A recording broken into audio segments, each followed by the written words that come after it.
Papers, please. You're not even on the right date here. This is expired and so is your fucking walking pass. Good lord, can anyone not give me proper papers here? If you don't even look like this person on here. Are you even a fucking guy? Oh my, somebody do a scan. Somebody, turn the scan on. What the hell is going? Give me that printout. Get the fuck out of my booth. Hello everyone, welcome. Today we're going to talk about Papers, Please. Yes, that is a real game title. If you want to, I don't know, like, YouTube the trailer, you might be like, Papers, Please is a very interesting indie title. You can get on Steam and Good Old Games. I would recommend, of course, Good Old Games for DRM free. You can be free. Anyway, Papers, Please is a 2D animation kind of style. It is very gloomy, dark, gray, and alienating looking. It takes place in a fictional world in the kind of setting of Russia during the Cold War. You, my dear friend, get to play Border Control. Yeah, Border Control. And you might be like, well, that's not fun. Yeah, fuck that. This game's addicting in an interesting nature. First, of course, you have to be on your wits. As a Border Control, you need to make sure the paperwork, the laws, and everything are followed because you need a paycheck. Basically, you have a family, yourself, and, of course, your great country that screws you over. You have to own a paycheck, your family, but at the same time, there's an interesting morale doing your job. People begging and pleading. There's an interesting morale system. There's also, you know, dark turns. Like, oh, look, you got drugs. Wait a minute, pardon me, sir. This 5 just slipped out. Now, of course, at first thought, you know, you might be just like, pass everyone that. Nope, that's a quick way to get... You have to do your job to a certain level of quality, but you also need a paycheck. Which is interesting, because you still get paid for people you let in long. Up to 2 times. Third, you get nothing, and everything after that, you start getting penaltied even more money than you would made. So you gotta be careful about that. But basically, it's really a job. You go to your desk, you get your new rules and that in your rule book, you go over that, and you gotta make sure all the identification, proper paperwork, and things are followed each day. And things change pretty much every day. So when events happen as the game progresses, basically, terrorist attacks! Or people breaking the law and stuff. There's even like a case where a guy goes in and kills 2 women you actually previously let in. You have to be careful, because you could determine the future of lives. But really, it's actually interesting morale. Should you do your job efficiently in that? Your family. Should you care about the sappy stories of those who may actually really be genuine human beings needing help? Or should you ignore them and do your proper job? There are 20 endings in Papers, Please. Lots of different things. And there's a secret shady group that's... Who knows? Are they really helping the country? Or are they helping themselves? There's a lot of interesting different turns, paths, and thought process. And you all gotta do it on the fly. That's right, you're on the clock. It's a job after all. When you start every morning, you get a chance to read through your rule book and that, but once you start that work bell, the tickle is ticking, tick-tock, tick-tock. And when it becomes 6 o'clock, it's in for the day. And you don't get paid for the guy who's all the way inside in front of you. It's a cruel and cold world out there.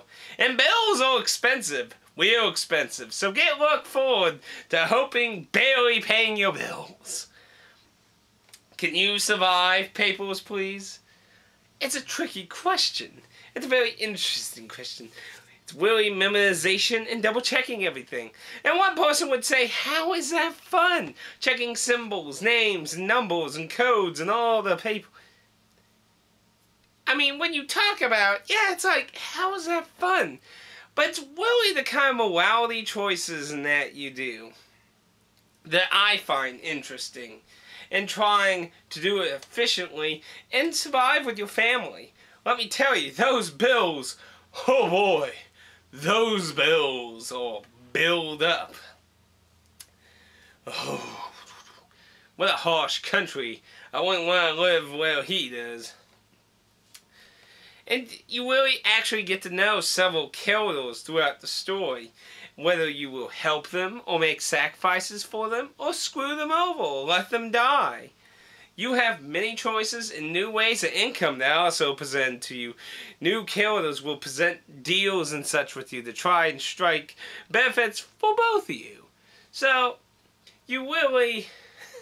It's a really odd game of survival, you know? It's really hard calling a border control game kind of a game of survival, really, in the workforce. But it's really fun to try for all the endings, to be honest. There's so many different endings with different results. And really the hardest is probably staying as loyal as you can to your country. Because there was a special ending for that, which unlocks Endless Mode. And Endless Mode is, well, the kind of thing that's been happening lately. You play through it endlessly. For the highest score you can. Steam okay. But get the highest score on Steam and that. Obviously, that's probably not as interesting on the Good Old Games version. I would assume that version doesn't have online interaction with the leaderboards. But I could be wrong with that. I haven't unlocked Endless Mode. That's probably one of the harder endings to do, because you have to do a really, really, really, really good job. But would I recommend Papers, Please? Some people have said it's pricey. It's $10. I wouldn't consider that pricey at all. It's fun, it's enjoyable, and it's addictive. But it is a very certain play style that won't obviously apply to everyone. If you're really into interesting ideas, indie stuff and that, maybe check out and look into some videos in that of Papers, Please, and see if maybe you might be a little more interested in it. For everyone else, I don't think Papers, Please is going to be your cup of tea unless you really, really like, what's a good example? You know, I can't really think of a good example of what kind of people would really like Papers, Please. It's really a strange game, to be honest. It's really just about absorbing information and carrying it out properly. I mean, you have to remember to check so many things. Date, sex, name, matches, your ID number, your workforce, the passes, the icons, the symbols, your weight, your height. And there's special rules that go through. It's really a strange form of gameplay that's really addicting, in my opinion. It's really interesting to try. But, you know, that's just my 2 cents on Papers, Please. It's a $10 game. You can get on Good Old Games or Steam. And Steam seems to be a good place for the community. It's where I see a lot of people talking about. There were a few minor bugs. Apparently there was one bug that prevented getting a few endings and you had to restart the game. And that, as far as I understand, has been rectified through an update. And I have not experienced any bugs at all. Not that I'm aware of. And another interesting mechanic to point out is the save system. At the end of each day, the game saves. You would think this kind of game would be one of those you have one slot saved there and you gotta start all over if you want to do anything. This game actually has a branching tree system, so you can try multiple paths branching off different days and delete the ones you don't want to keep and such. So it offers a lot of variety to go after all those endings without having to start the whole fucking game over on that. It offers a lot of challenge and difficulties. You know, if you have a little trouble with the game, it does offer an easy mode that'll give you $20 extra at the end of every day. That does help you if you're not as good. I played it on normal, and let me tell you, those bills fucking grind. You have to be very thoughtful how you want to spend your money.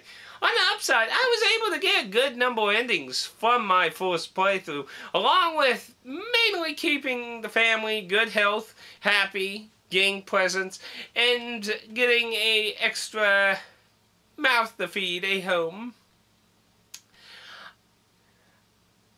And let's see, what else could I really add?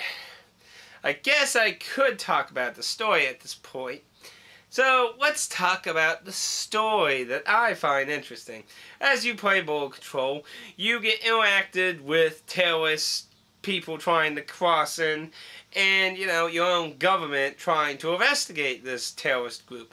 And, really, there's a lot of different endings. You can run away from your country at the end if you set it up properly, be true, loyally to your country, or if your country finds out you've been betraying them, so, and there's a lot of different endings out, obviously, throughout the game.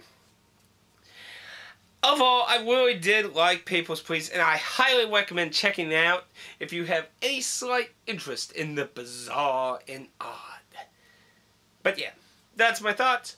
Have any questions or anything? Leave a comment. And I'll see you all later. Bye!